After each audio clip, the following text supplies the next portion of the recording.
Dishonesty is the invisible thread that runs through every domain of human society, from the soft whispers in private conversations to the grand manipulations that move nations.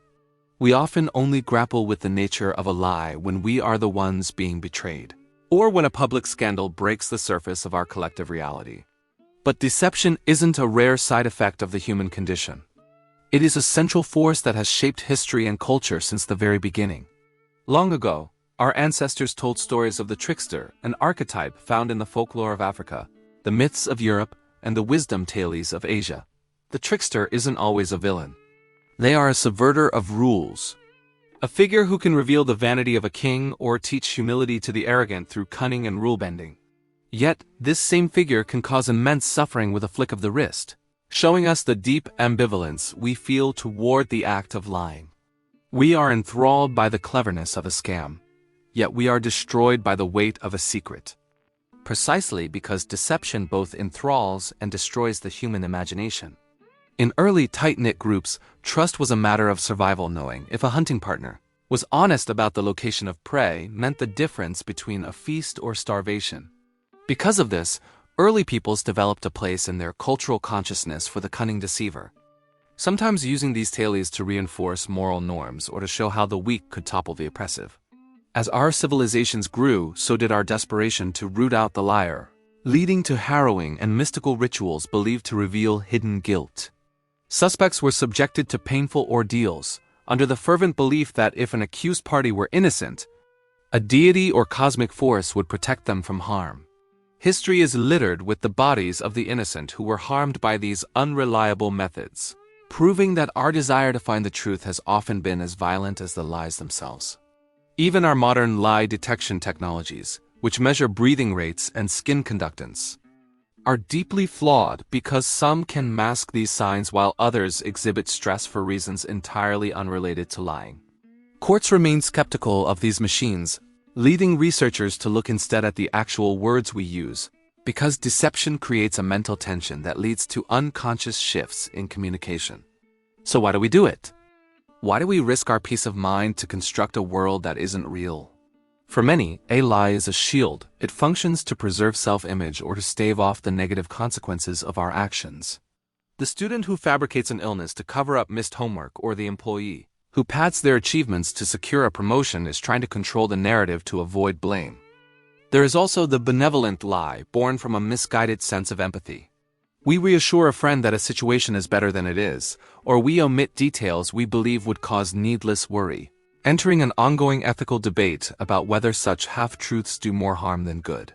Philosophers have argued for centuries whether this kind of misdirection is a virtue, or a slow poison that erodes the fundamental social contract making human cooperation possible. Some take a stringent absolutist stance, claiming that if words lose their reliability, the very basis for human communication erodes entirely. Others see it as contextual, suggesting that a well-intentioned deceit might be justified if it thwarts a malicious act or protects an innocent life from injustice.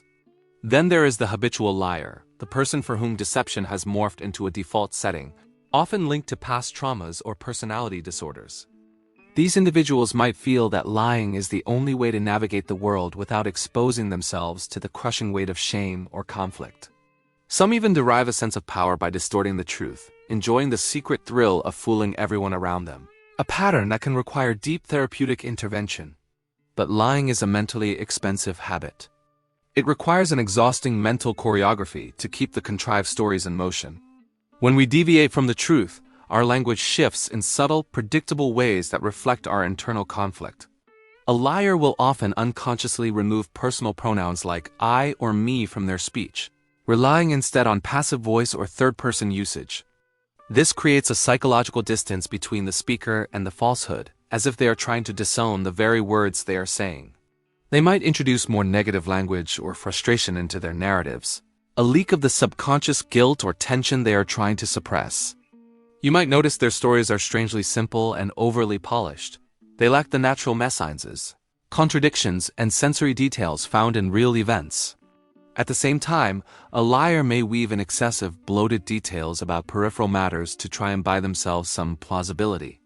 Their emotional tone often fails to align with the story. They might show exaggerated cues that don't match the internal logic of a truthful, personal impact. To truly sense when someone is being dishonest, you must first observe their baseline, how they gesture and phrase ideas in a relaxed, truthful context. Only then do the subsequent shifts offer real clues. Though we must remain aware that eye contact avoidance can also be a sign of simple social anxiety or cultural norms. The damage of a lie isn't just in the moment of the telling. It is the long-term interpersonal conflict it sows within marriages and friendships. Discovering that a partner has lied about finances or significant life decisions triggers a profound sense of betrayal that can linger for years. In the workplace, concealed mistakes or distorted metrics might protect an image in the short term, but they create a culture of suspicion and turf guarding that kills collaboration. Entire institutions, from government agencies to media outlets, can fall prey to systematic falsehood motivated by profit, fear of scandal, or ideological goals. Institutional deceit festers in secrecy, and when these lies eventually come to light, they prompt a crisis of confidence that weakens the bonds of civic participation. Educators now frame truth-telling as a cornerstone virtue, moving beyond simple, do not lie warnings to teach children critical thinking and media literacy. They teach learners how to dissect articles for logical gaps and how to handle difficult conversations where honesty must be balanced with compassion. Because to cultivate personal authenticity, one must inventory their own stress points, identifying the situations where lying feels most tempting. Instead of inventing an emergency to avoid a social obligation, we can learn to set firm, respectful boundaries, stating clearly what we need without weaving a cover story. Acknowledging mistakes candidly, while it leads to short-term embarrassment, prevents the accumulated stress of maintaining a false facade. But even more perplexing than lying to others is the phenomenon of self-deception, the blind spot of honesty. Human beings have a remarkable capacity to filter their memories and interpretations to maintain a comforting, idealized self-image. We externalize blame for our failures or convince ourselves that an unhealthy relationship is fine to avoid the heartbreak of reality. If we cannot face our own shortcomings, we lose the internal grounding necessary to differentiate truth from falsehood in the outside world. We live in a digital era that provides unprecedented opportunities for self-expression, but it also encourages curated personas and the propagation of rumors. Online anonymity emboldens people to adopt fictitious identities, creating a landscape where misinformation can be weaponized in a matter of minutes. Many succumb to the temptation of confirming their own biases, accepting comforting lies over inconvenient truths because they confirm what we already want to believe. Propaganda campaigns in geopolitics capitalize on this, demonizing opponents via fabricated atrocities to maintain domestic morale during conflict. Yet technology also empowers us to fact-check in ways that were unthinkable in the past, enlisting crowdsourced investigations to expose hidden realities. The process of rebuilding trust after a lie is revealed is a fragile one, demanding consistent honesty and a willingness to address the underlying causes of the deceit. For the liar, the moment of exposure, though traumatic, can be transformative because they no longer have to carry the weight of the illusion. It is a path that starts with an apology and moves toward a new standard of integrity, often supported by accountability partners or spiritual frameworks. Sacred texts and mystical traditions often link truth-telling to spiritual purity, suggesting that speech is a potent force that shapes our inner well-being. They teach that deception seeds an internal dissonance that distances the soul from its own enlightenment. In the professional world, the ability to detect lies is part art and part science, combining psychological patterns with astute, empathic listening. But we must be careful. Overzealous suspicion can harm reputations and destroy the very trust we are trying to protect.